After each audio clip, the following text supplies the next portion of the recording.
With striking red hair, she's beautiful, she's smart, and a complete dog lover, she is definitely obsessed with Denji. That is clear to see.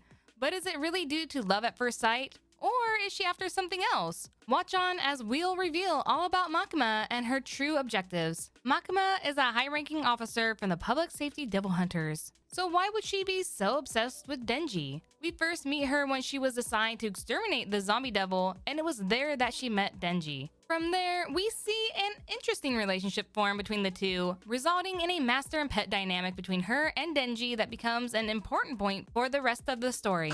私に飼われることになります。返事ははいかワンだけ。 Throughout the story, we see her assigning the squad to various missions and interacting with Denji as well, giving him his motivation through multiple points in the series. She's usually calm, relaxed, and has a gentle smile on her face. But behind all of this lies a few secrets and mysteries that neither Denji nor the squad knows about.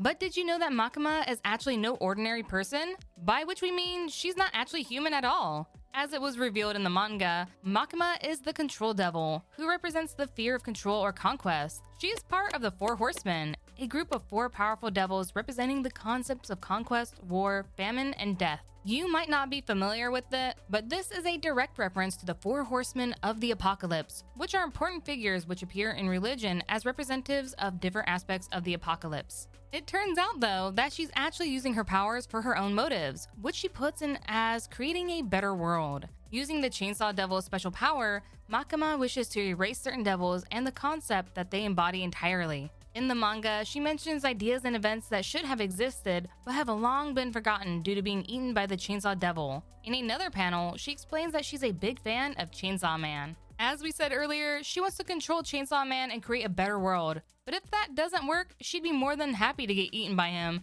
as messed up as that sounds. If you've been paying close attention, we actually see a lot of her traits as the Conquest Devil pop up in subtle ways, especially in the way she controls Denji. With every single one of her interactions with Denji, she knows just what to say to make him fall deeper in love with her, turning him into a pet that would do whatever she says. 好きな男のタイプとかあります？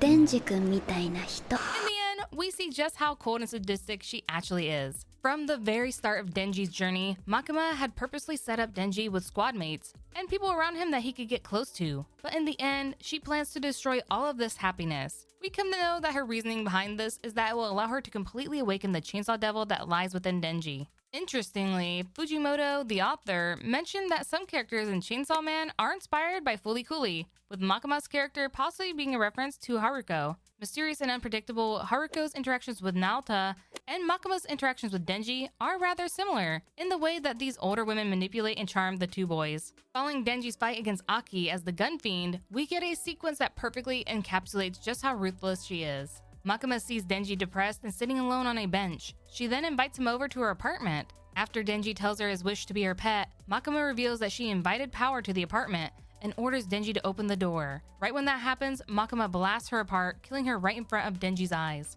This really goes to show just how terrifying Makima is. On the surface, she seems to be a beautiful, friendly, and charming woman, but in reality, she's just really cold and calculating, basically perceiving the people around her as no more than pets that she orders around. From the start of the series, we see this as she reinforces this way of thinking in Denji. She promises Denji a relationship with her, the more missions and tasks he fulfills for her. On the other hand, she also threatens him if he happens to disobey her orders. However, in the very end of the series, we see a rather vulnerable side to Makima. Her dream, as she describes it, is to be together with Puchita, the Chainsaw Man, that she has in her mind. She mentions wanting to simply eat, sleep, and live together with this Chainsaw Man. This is due to her longing for a normal relationship. Pochita later explains that as the Control Devil, being as powerful as she is, it was hard for her to form those normal relationships with others. As the Control Devil, Makima has multiple abilities that set her up to be a fearsome devil. She could easily be considered one of the strongest characters in Chainsaw Man. To start off, she has all the standard abilities of a devil, increased strength, and the ability to regenerate herself through the consumption of blood, although we never see her do this in the series. And as all devils do, she is able to make contracts with humans. She has made a contract with the Prime Minister of Japan, which basically means that she works under the Japanese government. In return, any attacks, wounds, or injuries on Makima are transferred to a random Japanese citizen. This is how she was able to escape the train shooting in episode 9 unscathed, as according to her contract, the wounds she sustained during the shooting could have easily been transferred to another person. Doesn't this sound so unethical for some reason? But hey, it's still a crazy power nonetheless, and that's why Makima is so intriguing. So then, with all that said, what are Makima's true powers? As it turns out in chapter 86, she has the ability to control and manipulate humans, fiends, or devils. This power works when she believes the target is inferior or below to her. It's a very powerful ability, as we see her able to basically force and control characters in the story who were originally her enemies. If Makima doesn't believe she's superior to the target,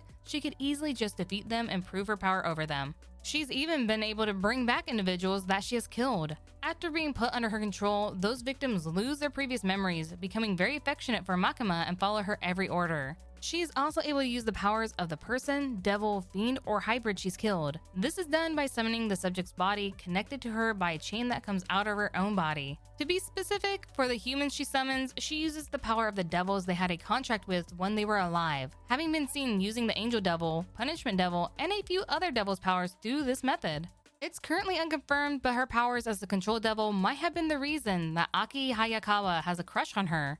In chapter 74, we see the angel devil ask Aki why he likes Makima, which even he himself doesn't know the reason. This ability also works on animals. Makima is able to extend her hearing through small animals such as rats and birds, allowing her to listen in on conversations remotely. This ability essentially allows her to secretly gain information about whatever happens around the world. The only way you can avoid this is by communicating non-verbally. With animals, she also has the ability to teleport herself anywhere by using rats. These rats can then come together in the shape of a human. Makima would then be teleported to the location instantly. Her offensive abilities are also nothing you'd want to mess around with. Makima has the unique ability to release a powerful, invisible force that can easily crush a person. We first see this in the Kyoto shooting that we discussed previously in the video. After the train shooting scene, we see her display this terrifying power. With a bunch of prisoners lined up and blindfolded, Makima orders each one to say a name, as she then proceeds to make a gesture, resulting in a bloody mess as the person whose name was previously mentioned gets crushed in the blink of an eye. The blindfolded person also dies as a sacrifice. Location also seems to be an important element for this ability of hers.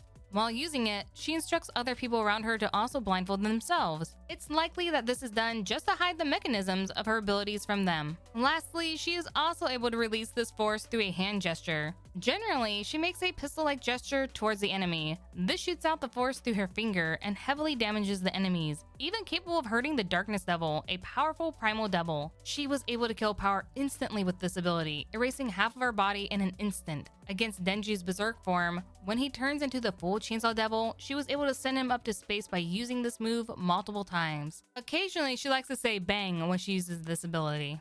Makima is also pretty capable in hand-to-hand combat. During her final battle with the clone of Denji made from his Puchita heart, we see her trading blows with him quite effectively. She pairs this with the powers she gained from her contract. During the fight, Denji slices and dismembers her multiple times, yet she doesn't even flinch. What's more, she summoned multiple people, possibly devil hunters, connected to her by her chain. The injuries she sustained during the fight were instantly transferred to each of these people. With this, she was easily able to defeat the Denji clone in the end. So, do you agree with Makima's actions, knowing of her inability to form normal relationships? And was it luck, or was it misfortune that Denji had met her?